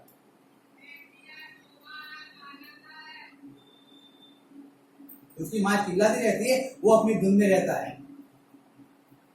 और यहाँ पे तो इसीलिए लिखा है, क्या लिखा है? हर एक पवित्र शास्त्र ईश्वर प्रेरित છે તે બોધ બોધ નિષેધ સુધારા અને ન્યાયપણના શિક્ષણને અર્થે ઉપયોગી છે। न्यायपरायण शिक्षण, न्यायपरायण शिक्षण, हालेलुया। न्याय बनना है ना, आपको न्याय रहना है ना, तो इस शिक्षण को फॉलो करना पड़ेगा। तो लड़कियां जींस नहीं पहनते, हालेलुया। जींस नहीं, टी-शर्ट नहीं पहनते, न्यायपरायण सुधारो। आज सब चलता है कलीसिया के अंदर, मैं बोलता हूँ नहीं चलता, नहीं। थोड़ा अब मेरे पास तो बहुत से जीन्स पड़े ना, निकाल दो। अब नए कपड़े लेके आओ, अच्छे कपड़े लेके आओ। अगर आप पहनते हो तो यहाँ से उड़ जाता है, यहाँ से सब दिखता है, वैसे बंद कर दो। अगर पहनना है तो यहाँ तक पहनो, इतना लंबा पहनो। मैं सिस्टर को कहता हूँ सिस्टर कपड़े लाओ ना, अब ऐसे मत लेके आओ, लाना है पूरा घेर वाला ही लाओ। पूछ दो उनको, मैं सिखाता हूँ, बताता हूँ। क्यों? आपको सबके सामने जाना पड़ता है, आपको बीच में खड़े रहना पड़ता है, और फिर यहाँ से उड़ेगा, पीछे से उड़ेगा, कितना गंदा दिखता है। आप उसको पकड़ने में रहोगे तो आप जब बैठते हो तो आपका शरीर दिखता है तो अच्छा नहीं दिखता है। तो आप कपड़े भी लो तो अच्छे वैसे कपड़े लो ना। सिखाना पड़ता है ना, क्या करना पड़ता है? सिखाना पड़ता है। बच्चों को कैसे कपड़े, घर के बाहर जाते हो, लड़कियां है तो दुपट्टा डाल के जाओ ना, वो माँ बाप को सिखाना पड़ता है। माँ बाप को मालूम ही नहीं है तो हमें सिखाना पड़ता है, हमें कहना पड़ता है कि भाई बेटा घर से बाहर निकलो, घर में हो तो भी अगर कोई मेहमान आ जाए तो दुपट्टा डाले ही रखो, दुपट्टे के बिना घर से बाहर निकलना ही नहीं है, कहीं पे नहीं जाना है। चाहे आप में कितना भी अच्छा ड्रेस पहनो, दुपट्टा तो चाहिए ही चाहिए। उसमें दुपट्टा नहीं होता, भले नहीं होता है, कंपनी नहीं देती है, परमेश्वर ने हमें दिया है ना, हम उसका फॉलो करें। Hallelujah, hallelujah. समझो बात को, न्याय प्रणाली લીધે શું છે? શિક્ષણને તો ઉપયોગી છે। ન્યાય પ્રણાલી શિક્ષણને ઉપયોગ શું છે? આખું પઢું આખું। દરેક શાસ્ત્ર ઈશ્વર પ્રેરિત છે, તે બોધ, નિષેધ, સુધારા અને ન્યાયપણના શિક્ષણને તો ઉપયોગી છે। और हिंदी में लिखा है और धर्म की शिक्षा के लिए लाभदायक है, धर्म की शिक्षा के लिए। हालेलुया। ये धर्म की शिक्षा भी देनी तो पड़ती है ना, आया ना? हाँ। कितने लोग मानते हैं कि देनी पड़ती है? सब मानते हो? अब कितने लोग लेते हैं? कितने लोग लेते हैं? हालेलुया। तकलीफ हो जाती है, लेनी पड़ती है। मन को मारकर भी धर्म की शिक्षा लेनी पड़ती है। ठीक है, हमें परमेश्वर के पास जाए। वो न्याय है। अगर हम न्याय कुत्ते नहीं करते रहेंगे ना, तो याद रखो, आप चाहे पूरी लाइफ 1000 लाखों लोगों को खाना खिलाओ, लाखों रुपए दान करो, दसवां तो सब कुछ दो, लेकिन वो न्याय है और आप न्याय नहीं बने हो तो कोई मिलाप नहीं। हालेलुया। हालेलुया। आपका लोही लाल है, आपका ब्लड कैसा है, लाल है। और अगर किसी का ब्लैक लोही है और वो आपके लोही के अंदर मिक्स करेंगे तो चेक हो जाएगा क्या? चेक क्यों नहीं होगा? लाल रंग का चाहिए। कैसा चाहिए? लाल रंग का। ब्लैक लोही चाहे लोही हो, लेकिन वो चेक नहीं होगा, मिक्सिंग नहीं होगा, क्योंकि वो अलग है। तो लोही भी कैसा होना चाहिए? हमारे एक ग्रुप है तो एक ग्रुप का ही ब्लड होना चाहिए ना। वो बी प्रोजेक्ट नहीं चलता है, ये तो यही चलता है, वो चले होगा तो शायद चल जाएगा एक समय, लेकिन ए यानी कि यही चाहिए। ए यानी कि ये अगर वो वाला है तो उसको और ज्यादा परिस्थिति खराब हो जाएगी। क्यों? क्योंकि वो तो बहुत कम लोगों का होता है, तो उसको वही चाहिए। वो नहीं मिला तो मनुष्य मर जाएगा। अब समझो ये ब्लड की बात है, ये जो 7 साल का सफर उसकी बात करते हैं, जो टेम्पररी जो जीवन है उसकी बात करते हैं, जो लाइफ टाइम जो हमारा जीवन है उसके बारे में वहां पे सब चलता है ना। वहां पे रिश्वत देके भी चल जाएगा, ऐसा है तो चलता है ना, सब चलाते हैं। तो किसी को शिक्षा ही नहीं चाहिए, तो सबको सिखाने वाला नहीं चाहिए, किसी को सिखाने वाला नहीं चाहिए। हम जो करें हमको करने दो, हम जैसे चले हमको चलने दो, आप हमें सिखाओ मत, आप अपना देखो हम हमारा देख लें। आज सबको ऐसा है, आज सबको हम हमारी मस्ती में खुश है। आप अपनी मस्ती के, आपको किसी ना बोला, आप भी सब एंजॉय करो ना, आप भी घूमने जाओ, हमने आपको ना बोला है, आपने तो ना नहीं बोला, लेकिन ऊपर से ना का ऑर्डर है ना। हालेलुया। यहाँ पे तो ग्रुप सन कर लेंगे, वो पोता जाएगा, यहाँ पे नहीं घूमेंगे, वो पोता जाएगा। फालतू में कर्ज लेकर घूमने जाए और फिर पूरी लाइफ कर्ज को अदाई करते रहे, उससे अच्छा तो कर्ज ही ना ले। अच्छा वो फिर घूमना है पूरी लाइफ हमको। सावधान हो जाओ। क्या हो जाओ? सावधान हो जाओ। फिर लिखा है एफएससी निकालो, एफएससी 5 उसका 3 4 निकालो, फटाफट हम कर लेंगे। थोड़ी आए थे જે વાંચીને તમે ક્રિસ્ના મર્મ વિશેની મારી માહિતી જાણી શકશો। 5 3 4 વિચાર તથા સર્વ પ્રકારની મલિનતા અથવા દોષ તેઓના નામ સંસાર તમારે ધરેલા જેમ કે સંતોની એક છોડી છે નિર્દોષ તથા ખોટા ભરેલી વાત અથવા ઠટ્ટા મસ્કરી તમારામાં ન થાય કેમ કે એ ઘટી નથી પણ એને બદલે અવસ્તુતિ કરવી। Hallelujah hallelujah. हालेलुया। हालेलुया। लिखा है मैं 3 बताऊं, और यथा पवित्र लोगों के योग्य है वैसा तुम में व्यभिचार और किसी प्रकार का अशुद्ध काम या लोग की चर्चा तक न हो। यहाँ तो पैसे की बात तो इतनी होती रहती है, जब भी पास्टर आता है पैसा पैसा पैसा ही बोलता रहता है, उसके अलावा कुछ बोलता ही नहीं है। 10वां देना पड़ेगा। अरे घर में बीबी बीमार पड़े 10वां देने की बात ही करता रहता है।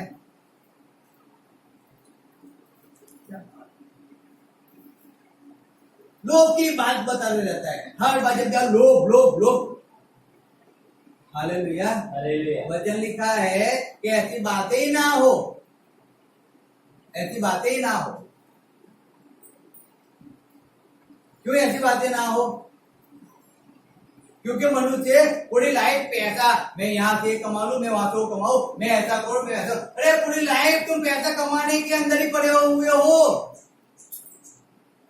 कभी ऐसा नहीं सोचा है कि मैं आज पूरा दिन खाना वाना नहीं बनाऊंगा और मैं आज पूरा दिन परमेश्वर में जाके बैठा रहूंगा, पूरा दिन में 24 घंटे प्रार्थना में बैठा रहूंगा?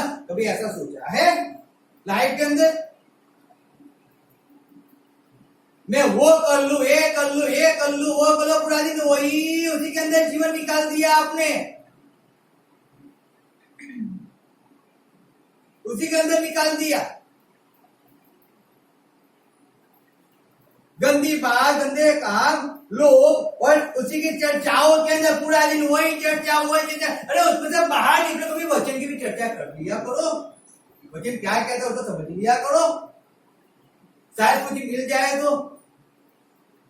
फालतू की कच्चे में उनका टाइम बिताते उससे अच्छा। लिखा है, क्या रहते लिखा है, बताओ। और न निर्लज्जता ने न मूर्खता की बातचीत की, न ठट्ठे की, क्योंकि ये बातें सोहती नहीं है। याद रखो, गुजराती बहुत अच्छा लिखा है, मैं गुजराती पढ़ता हूँ। क्या है, निर्लज्जत तथा मूर्खता भरेली बात अथवा ठट्ठा मस्करी તમારામાં ન થાય, ना हो। ठट्ठा मस्करी, मूर्ख जैसी बातें मत करो। आप ज्ञानी हो, आप पढ़े लिखे हो, तो आपको उसकी समझन, उसका ज्ञान तो आपके पास है ना।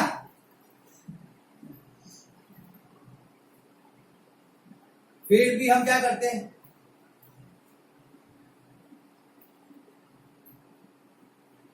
मुक्ता भरेली बात समझो, अज्ञानता की बात हमारे अंदर होनी नहीं चाहिए। सिखाना है सिखाओ, सिखाना है सिखाओ, लेकिन उसके अंदर पड़े रहना वो गलत है। उसके अंदर पड़े रहना वो गलत। वचन के बारे में सिखाओ। संसार की बात है, चल अभी दो औरतें अगर साथ में बैठ गए ना, दो औरतें साथ में बैठ गए, पूरा दिन निकल जाएगी, लेकिन उनकी चर्चा कभी बंद होती नहीं। उसकी मासी की, उसकी चाची की, उसके पति की, उसकी बेटे की, उसकी सास की, उसकी बहू की, हर एक बातें आ जाएगी, लेकिन तभी कम नहीं होगी, तभी कम नहीं होगी। अगर उनके दुख गिनने में बैठ जाओ ना, तो उनके दुख गिना गिना के आपको ठपका देगी। उनकी तकलीफ को आपको गिना गिना के ठपका देंगी, कम ही नहीं होगी। उससे अच्छे मैं कहता हूं सबको छोड़ो और क्या करो, परमेश्वर के स्तुति करो ना। वचन सिखाता, मैं कहां सिखाता हूं। वचन कह रहा है यहाँ पे, जब हम पढ़ते तो कहता है, निर्लज्जत तथा मुक्ता भरेली बात अथवा ठट्ठा मस्करी તમારામાં ન થાય। मत करो, किसी के विरुद्ध में मत बोलो, किसी के विरुद्ध में मत जाओ। उसको सिखाया, उसको समझाया, अब वो नहीं करता तो छोड़ दो ना उसे। क्यों उसके पीछे पड़े हुए हो हाथ पकड़कर? नहीं मानते हो, छोड़ दो। वो अपनी मर्जी के अनुसार उसका जीवन जीने, ऐसे जीने दो। जब ठोकर पड़ेगी, जब ठोकर आएगी तो अपने आप वापस सीधे हो जाएंगे। हाँ, फर्क उतना होगा कि उनका बहुत कुछ लूट जाएगा, बहुत लेट हो जाएगी, तो वो नहीं। तो जब उनको फर्क नहीं पड़ता है तो फिर हमने हमारा काम सिखाना, सिखाते रहेंगे। उनको जैसे चलना है वैसे चलने दो। हमने तो बता दिया आपको ऐसे चलना है, लेकिन अब उनको नहीं चलना है तो उनको हाथ पकड़ के तो हम नहीं चला सकते ना। सिखा सकते, सुधार सकते, लेकिन उनको सुधरना ही नहीं है। तो हम बार बार क्यों कहते हैं हर संगति में आना चाहिए, कुछ भी हो जाए, तकलीफ हो, पीड़ा हो, कुछ भी हो, संगति में आया करो। क्यों कहते? रीजन क्या है? सुधारने के लिए, बिगाड़ने के लिए थोड़ी कहते हैं कि हम अपना परिवार छोड़ के आ जाओ, ऐसा बिगाड़ने के लिए कहते हैं। नहीं, आप सुधरोगे आपका परिवार सुधर जाएगा, आप बचोगे आपका परिवार बच जाएगा। आप खुद नहीं बचोगे तो परिवार को कैसे बचा पाओगे? आप खुद जागृत अवस्था के अंदर नहीं होगे तो परिवार को कैसे नींद में से उठा पाओगे? आप भी सोते हो, परिवार भी सोता है। क्यों? हमें परमेश्वर के वचन का ज्ञान नहीं है, नॉलेज नहीं है, तो हमारे परिवार को देगा कौन? तो हमें देना पड़ेगा ना। तो सुधारना जरूरी है। हालेलुया, सुधारना। तो इसीलिए हर ऐसी बातें हमारे जीवन से दूर होनी चाहिए। तो बात भी करनी है परमेश्वर की बात, परमेश्वर बात। जब भी हम बैठते हैं, हम बात होती है किसी भी, लेकिन हम वचन के द्वारा बात करते हैं, वचन को सिखाता है। क्यों? मुझे मालूम है कि अगर बात नहीं करनी तो वचन के द्वारा बात करनी, वचन को समझना है, तो आप बची जाओ।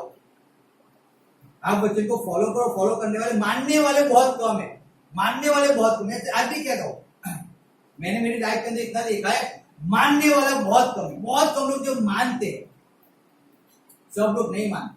मैं आज भी कहूँ, पौलुस ऐसा था ना, परमेश्वर बोले तुरंत कर देता, वो मानने वाला। इसीलिए परमेश्वर ने उसने कलीसिया को स्थापित किया, उसको, वो मानने वाला। हमें मानने वाला बनना है जीवन के अंदर। अगर हमें कोई कुछ सिखा रहा है, कोई समझा रहा है ना, उसको समझ कर उस अनुसार चलने वाला बन जाना है। अगर हम उसकी बात को नहीं मानते, मैं से भी कहता हूं, क्यों अध्यक्ष सिखाता है, क्यों पास्टर सिखाता है, क्यों पेरेंट्स सिखाता है, रीजन क्या है? क्योंकि उसको काम दिया है सिखाने का, उसको काम दो सिखा दे, इसीलिए है कि आप ऐसे चलो, आप ऐसे करो। आप नहीं करते हो तो प्रॉब्लम आप में है, उसमें नहीं है। सिखाने में प्रॉब्लम नहीं है, प्रॉब्लम आप में है कि आप नहीं सीख रहे हो, आप उसको फॉलो नहीं करते, इसलिए तकलीफ आती है। मैं कहीं नहीं, वचन कहते हैं जब वो पढ़ते हैं, पढ़ो दूसरा थेसलोनिकी उसका 2:14 पढ़ो, दूसरा थेसलोनिकी 2:14 पढ़ो, एक पहला तीतस उसका 3:10 पढ़ो। दूसरा थेसलोनिकी 2:14 અને એટલા માટે તેણે તમને આપણા પ્રભુ ઈસુ ખ્રિસ્તનો મહિમા પામવાને અર્થે અમારી સુવાર્તા દ્વારા તેડ્યા છે। Hallelujah, hallelujah, hallelujah. हालेलुया। क्या लिखा है? 2:14 में लिखा है परमेश्वर ने हमें तेरा है। क्यों तेरा है परमेश्वर ने हमें? हाँ, પ્રભુ ઈસુનો મહિમા પામવાને માટે અર્થે અમારી સુવાર્તા દ્વારા તેડ્યા છે। परमेश्वर की महिमा को पाने के लिए परमेश्वर ने हमें बुलाया है, उसकी महिमा पाने के लिए। तो हमें सुधरना तो पड़ेगा ना, हमें हमारे चाल चलन को सुधारना पड़ेगा, हमें परमेश्वर को अधीन होना पड़ेगा, उसकी आत्मा को फॉलो करना पड़ेगा, हमें एक न्याय बनकर परमेश्वर से जीवन जीना पड़ेगा, सुधरना पड़ेगा। हम जैसे चलते वैसे नहीं चल सकते, हमें सुधर के चलना पड़ेगा। चाहे मैं तभी कहता हूँ आप 1000 लोगों के बीच में अकेले हो ना, लेकिन आप अच्छे रहोगे ना, मैं तभी कहता हूँ तो 1000 लोग सुधर जाएंगे। लेकिन आप उन 1000 को देखकर आप अपना चाल चलन बिगाड़ दोगे ना, तो 1000 में से एक भी नहीं सुधरेगा और ना आप सुधरो, क्योंकि आप उनके जैसे हो जाओ।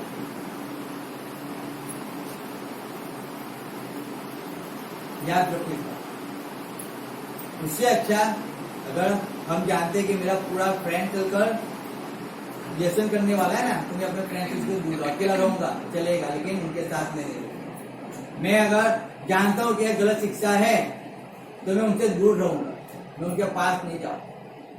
इसलिए हम बहुत होते दूर, हम इसीलिए हम सबके मिक्स नहीं होते हैं, हम सब होते हैं। रीजन क्या है मालूम है?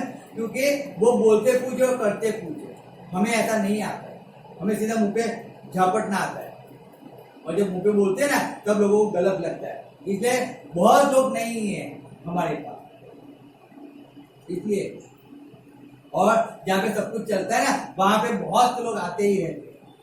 क्यों? वहां पे सब चलाते, नहीं चला है, मैं से नहीं चला है, नहीं आएगा चलेगा, लेकिन नहीं चला है कभी नहीं, क्योंकि परमेश्वर ने आपको क्या किया है? पढ़ो वापिस 2:14। અને એટલા માટે તેણે તમને આપણા પ્રભુ ઈસુ ખ્રિસ્તનો મહિમા પામવાને અર્થે અમારી સુવાર્તા દ્વારા તેડ્યા છે। सुवार्ता के द्वारा आप द्वारा बुलाया कि तुम हमारे प्रभु यीशु की महिमा को प्राप्त करो। किसकी महिमा को?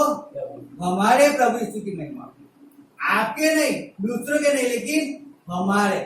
जो पौलुस कहता है मेरा, कि वो परमेश्वर का दाता, परमेश्वर की इच्छा के अनुसार चलता है, वो कहता है हमारे। हालेलुया। याद रखो, कौन कह सकता है? जो संसार चलता हो वो कह सकता है। तो हमें वैसे चलना है। तीतस उसका 3:10 क्या लिखा है? देखो,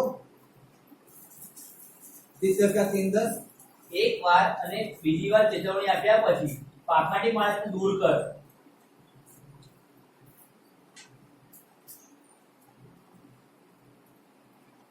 पढ़ो पढ़ो पढ़ो, क्या लिखा है? એક વાર અને બીજી વાર ચેતવણી આપ્યા પછી પાખાડી માણસને દૂર કર। किसी पाखंडी को 1-2 बार समझा। कितनी बार समझा? 1-2 बार। पाखंडी यानी के जो मानता ही नहीं है, जो मानता ही नहीं। हम मानते हो गलती करते रहते हैं, हम जानते हो वो अच्छा नहीं कर रहा है, उसको समझाओ, 1-2 बार समझाओ कि जतिन भाई सोया मत करो, परमेश्वर में आया करो, रोज एक दिन गुल्ली मारोगे और फिर एक दिन आओ तो नहीं चलता है, वो नहीं चलता है।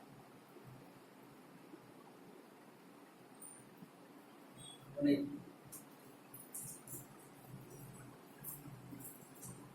दारू पीता है, उसको 1 बार समझाओ, 2 बार समझाओ, नहीं समझता है तो क्या करो? उसको क्या करो? छोड़ दो। ज्यादा मोबाइल में बात मत करो। बाहर जाते हो तो गर्लफ्रेंड बॉयफ्रेंड मत करो, उसको छोड़ दो। नहीं मानते हो तो उसको क्या करो, छोड़ दो। यहाँ पे जाना आपके लिए अच्छा नहीं है। 2 बार समझाओ, 3 बार समझाओ, 4 बार समझाओ, नहीं समझते फिर क्या करो, उसको छोड़। आप बार बार उनको बताया करते हो, 2 साल से बताया करते हो, लेकिन वो समझ ही नहीं रहे, वो सीख ही नहीं रहे, तो उनको क्या करो, छोड़ दो। अपनी उनकी हालत में छोड़ दो, वो खुद समझेंगे, परमेश्वर को सिखाएगा। क्यों? सुधरना है ना, सावधान रहना है ना। क्या रहना है? सावधान रहना है। अगर वो सावधान रहना ही नहीं चाहते तो हम क्या करें? जबरदस्ती सावधान नहीं कर सकते ना किसी को। कर सकते क्या? कर सकते तो मैं बहुत लोगों को कर चुका होता अभी तक, लेकिन नहीं कर सकता। बाकी तो जो पहले आके ऐसा बोलता ना कि मुझे वचन समझ आते हैं, हम परमेश्वर बात है, मैं पहले उसको सावधान कर देता, पहले सीधा कर देता, लेकिन मैं जबरदस्ती नहीं कर सकता। इसके लिए तकलीफ है। हालेलुया। तकलीफ वो है, हम जबरदस्ती नहीं कर सकते, हम प्रेम से सिखा सकते हैं। अब वो समझना चाहे तो ठीक है, नहीं समझना चाहे तो वो जाए। फिर लिखा है फर्स्ट पीटर का 2:11 लास्ट आयत पढ़ेंगे। फर्स्ट पीटर का 2:11 क्या लिखा है? વાલાઓ હું તમને વિનંતી કરું છું કે જે દૈહિક વિષયો આત્માની સામે લડે છે તેઓથી તમે પરદેશીતા પ્રવાસી જેવા દૂર રહો। हालेलुया। बहुत अच्छी सी आयत, आपके जीवन के अंदर का संदेश बहुत अच्छा है। लिखा है, हे प्रिय, मैं तुमसे विनती करता हूं कि तुम अपने आप को परदेशी और यात्री जानकर उन संसारिक अभिलाषाओं से जो आत्मा से युद्ध करती है बचे रहो। क्या करना है? सावधान रहो, क्योंकि जो जगत में जो कुछ आप देख रहे हो जगत के अंदर, वो सब आपको लुभाने वाला है और आपको परमेश्वर से दूर ले जाने वाला है। हालेलुया। याद रखना, जो नींद है, जो थकावट है, जो दर्द है, जो पीड़ा है, समझो, जो शादी है, जो बॉयफ्रेंड है, जो गर्लफ्रेंड है, जो जीन्स है, जो टी शर्ट है, जो सिगरेट है, जो तंबाकू है, वो सब लोभाने वाली चीज और मनुष्य उसी के पीछे चला जाता है। तो परमेश्वर कहता है कि तुम वहां के नहीं, तुम यहाँ के प्रवासी हो। अगर तुम वहां के प्रवासी हो तो तुम्हें क्या करना है? तुम्हें सावधान बनकर तुम्हें इन सब चीजों को बाय बाय टाटा कर देना है। क्या करना है? बाय बाय और टाटा कर देना है। समझो, थकावट है उसको बाय बाय कर दो। थकावट तू मेरे जीवन का कुछ नहीं बिगाड़ सकती है, तू मुझे परमेश्वर जिसमें जाने से नहीं रोक सकती है। बीमारी तू मुझे नहीं रोक सकता है, चाहे कैसी भी बीमारी हो।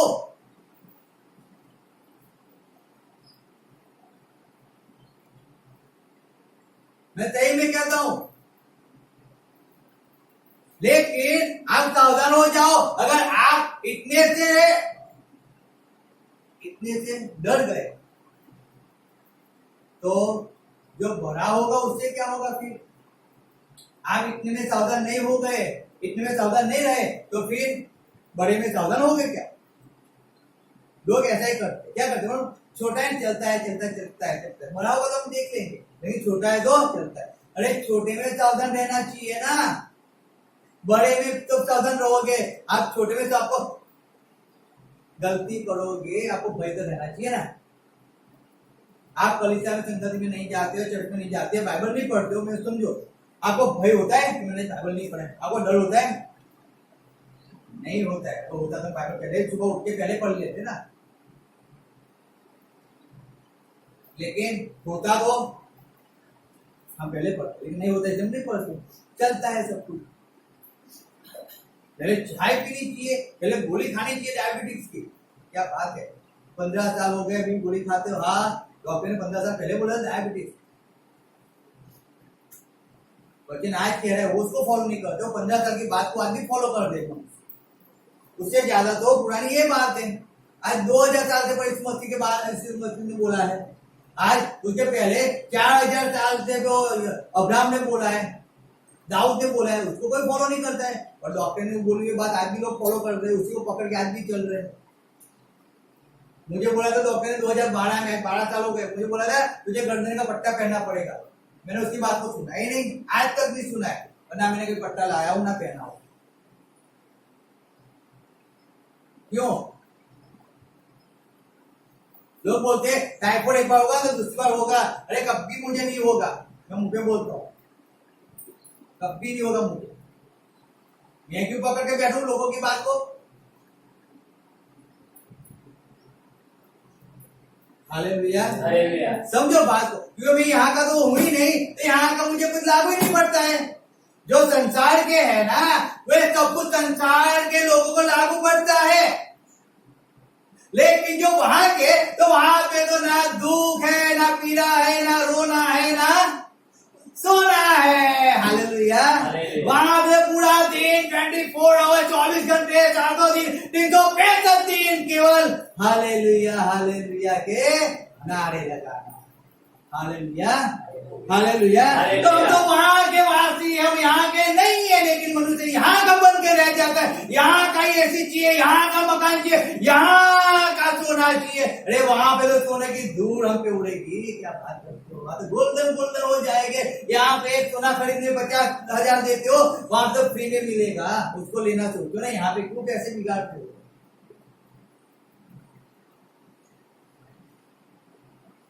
Hallelujah hallelujah hallelujah. याद करो, आयत को पढ़ लो, पत्रस का 12 હું તમને વિનંતી કરું છું वाले मैं तुम्हें विनती करता हूँ, और पवित्र कह रहा है विनती करता हूँ। જે દરેક વિષયો આત્માની સામે जो दैहिक विषय जो आत्मा के सामने લડે છે, लड़ रहा है, दैहिक विषय लड़ रहा है, टाइम हो गया टाइम हो गया टाइम, अरे वो आत्मिक विषय है, ऐसा है नहीं, दैहिक विषय है। वो आपको बार बार घड़ी दिखाता रहता है। मैं कभी घड़ी भी देखता हूँ वचन देने के समय ज्यादा। क्यों? यही समय पकड़ के रखो, भग जाएंगे तो कहां ढूंढने जाओगे वापिस? कल तक तो मिलेंगे नहीं, कल शाम तक तो, और वापिस बोला पूछा कल शाम को कोई दिखा भी नहीं, तो उससे अच्छा यही समय उसको पकड़ लो, सिखा दो।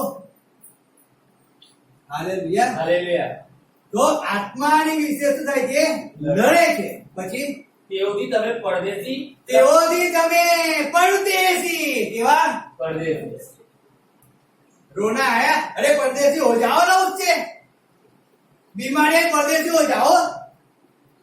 कोई आपकी गाड़ी को खटखटाता है ना, आप दुख में सो गए हो समझो, और कोई आके आवाज देता है सिस्टर जी 1 मिनट आना बाहर। कौन है? मैं डायबिटिक्स हूं, आना तो बाहर। हम उसको मिलने जाएंगे तो नहीं काम है, चलो जाओ बाहर। हम उसके एक्सेप्ट करते हैं? अरे हाँ या ना तो बोलो, नहीं कहते। अभी वो ठेला लेके आ जाते मांगने के लिए, भी जो चलता आ जाते दो दो दो, नहीं हम नहीं देंगे, हम क्रिश्चियन नहीं देंगे। Hallelujah hallelujah. समझो बात। नहीं सब देते, सबकी बात सुनो ना, सबकी बात सुनो। मेरा तो एक ही है, मेरा तो कौन है? एक। सब उसको भेज देते, हम जाते हैं उसके पास, बातचीत करते हैं, मिलते हैं उसको, नहीं मिलते।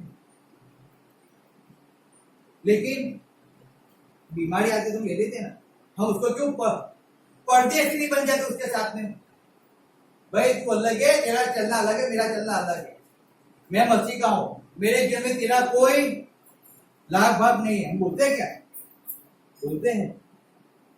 बोलते हैं नहीं बोलते, खाली मुंडी ऐसे हिलाने से बाकी बोलते हैं। बाकी हम क्या हुआ? सर दर्द हो गया, क्या हुआ? पैर दर्द हो गया, क्या हुआ? गैस, क्या हुआ? सर्दी हो गई, क्या हुआ? परदेसी बन जाओ ना। आप उसको आवकारी नहीं दोगे तो अपने आप को भग जाएगा ना। परदेसी बन जाओगे तो अपने आप भग जाएगा। आपका वीजा पूरा हो गया, आपको नहीं आना होगा तो भी यूएसए वाले आपको ट्रेन में बिठा के आपको इंडिया में भेज देंगे। क्यों? आप परदेसी हो, वहां के नहीं हो। लेकिन वहां का होगा तो बिठा के अच्छे से खाना खिलाएंगे, क्यों? हमारे वाले। Hallelujah, hallelujah, hallelujah. हालेलुया। इस बात को हमें समझ लेना है, हमें हमारे हर एक बात के अंदर सावधान रहना है। कैसे रहना है? सावधान रहना है। सावधान रहो, चलने में, बैठने में, परमेश्वर के काम में सावधान रहना है। सेमी कर, आप इस जगत के रूप को धारण मत करो, मत। आप परमेश्वर के हो तो परमेश्वर के अंदर सावधान रह जाओ और सावधानी से परमेश्वर के अंदर चलना सीखो। चलो आप आओ, प्रार्थना करें, हम आंखों को बंद कर देंगे, खड़े हो जाएंगे।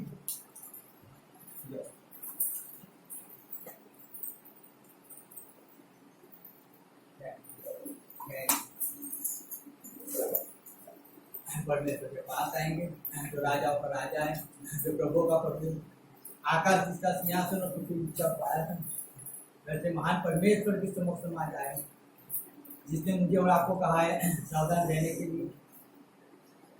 उसका आना निकट है। याद रखो, अगर इस मसीह जिस दिन आएगा, अगर हम सावधान नहीं रहेंगे, हम चौकन्ने नहीं रहेंगे, अगर हम सोते रहेंगे, हम निंद्रावस्था में रहेंगे, तो हम तकलीफ में आएंगे। हम उस परिस्थिति के अंदर फंस जाएंगे जब परमेश्वर के न मानने से આપણે સાવધાન થઈએ, આપણે કોઈ ઠોકર ખવડાવનારા ના થઈએ, પણ આપણે પ્રભુની અંદર સ્થિર થઈએ। જે પ્રભુની ઈચ્છાને પૂરી નથી કરવા દેતી, આપણે અત્યારે કમાન્ડ કરે એ દરેક અંધકારી સત્તાઓને જે આપણા જીવનની અંદર રાજ કરી રીતે બેઠી છે, આ એ દરેક અંધકારી સત્તાને કમાન્ડ કરો, એ આપણા જીવનથી આઉટ થઈ જાય, કમાન્ડ કરો, એ તમારા જીવનથી આઉટ થઈ જાય, એને કમાન્ડ કરો કે તમારા જીવનને છોડીને આઉટ થઈ જાય, એ બીમારીના આત્માને કમાન્ડ કરો, આ એ તમારા જીવનથી આઉટ થઈ જાય, એ એચઆઈવી આપણે કેન્સરનો એ ડાયાબિટીસ આત્માને કમાન્ડ કરો, એ તમારા શરીરને છોડીને આઉટ થઈ જાય પ્રભુ ખ્રિસ્તના નામમાં, કારણ કે આ શરીર એ તમારું નથી। આ યાદ રાખો, આ શરીર એ પ્રભુ ખ્રિસ્તે પોતાનો પવિત્ર રક્ત આપીને વેચાતું કરી દીધું છે। આ શરીર પર ત્યાં તમારો કોઈ અધિકાર નથી, તમે તમારી મનમાની આ શરીર પર નથી ચલાવી શકતા। હા, એ ડોક્ટરે તમને જે કીધું હોય, હા એ ડોક્ટરે તમને જે બાબતો સમજાવ્યું હોય, પણ યાદ રાખો, આ શરીર એ દેવની પ્રોપર્ટી, આ તમારી પોતાની પ્રોપર્ટી નથી। અને આ પ્રોપર્ટી માટે એને પોતાનો જીવ આપ્યો, એને પોતાનો પવિત્ર રક્ત કાઢ્યો। ત્યારે આવો, અત્યારે મહાન દેવની સમક્ષ અત્યારે આપ્યા અને કમાન્ડ કરી ઊંચા શેતાનને જે આ શરીર પર જલ્દી આડ કરીને નથી। યાદ રાખો, તમે વિશ્વાસથી જ્યારે પ્રાર્થના નહીં કરશો, હું તમને 100% કહું છું, ગમે તેવી જૂની બીમારીઓ હશે, રોગો હશે, બંધનો હશે, શ્રાપો હશે, પણ એ પ્રભુ અમારે તમને આજે ફ્રી કરશે, પણ એ વિશ્વાસ માંગે છે। કારણ કે વચન કે છે હિબ્રુની 11 કે વિશ્વાસ વગર દેવને પસંદ આપણે નથી કરી શકતા। દેવને ખુશ કરવો છે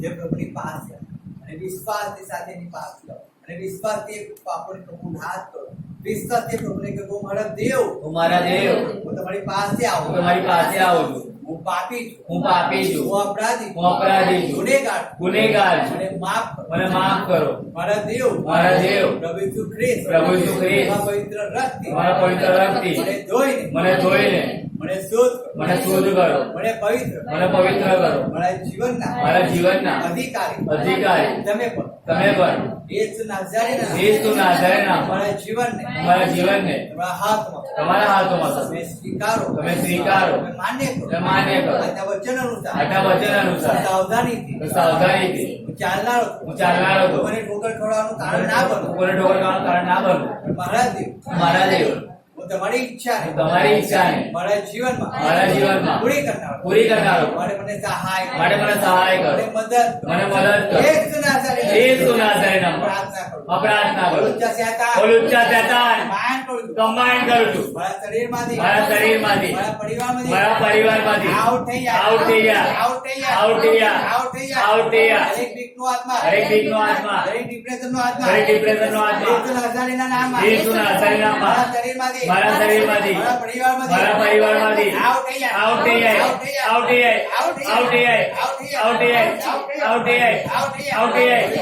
Holy Ghost